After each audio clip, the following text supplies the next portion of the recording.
啦啦，真係我唔知大家點諗啦，我就一路睇一路好開心。喺現今社會好多充斥住不良嘅風氣底下咧，有好多不良嘅不利嘅消息啊，同埋一啲唔健康嘅新聞啊，充斥住啲社會。好多時都好多人吹毛求疵嘅，剔，冇啲包容心。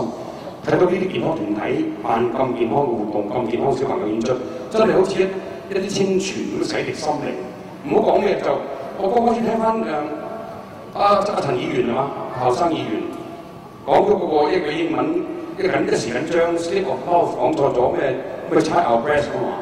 不過講咁耐，仲要成單打，頒埋獎俾佢。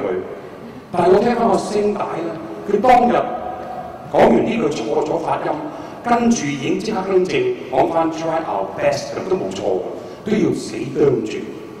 其實英文好自然有幫助，但係都唔使咁挑剔。好似你話布殊總統英文都唔得嘅喎，成日開口夾着嚟講嘢走計白出，淨係一個核子嘅即係核子咧，到而家都未讀得啱啊！白人總統點啫 ？Nuclear 都唔識讀嘅，讀親都 Nuclear 嘅。美國人都笑佢，全世界笑佢。So what？ 好似佩林競選副總統嘅 Palin， 佢講咗英文，人哋一樣都唔會跟住佢㗎。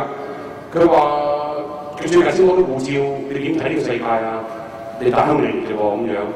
咁佢話係啊，我睇連documentary 啊，喺 movie 啊，喺報紙嘅雜誌嘅朋友介紹我啲世界，我都知好多咁樣。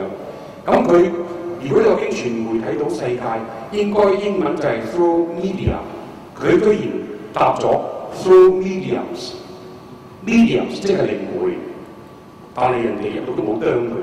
So what？ 放少少 slip of mouth right？ 好啦，你話英文叻咧，有啲人仲搞笑話添啊，做翻譯㗎，以為我度識譯喺度識譯嘅，其實唔識譯。佢話我咪因為佢係含住金鎖匙出世，佢得人驚到直譯啊！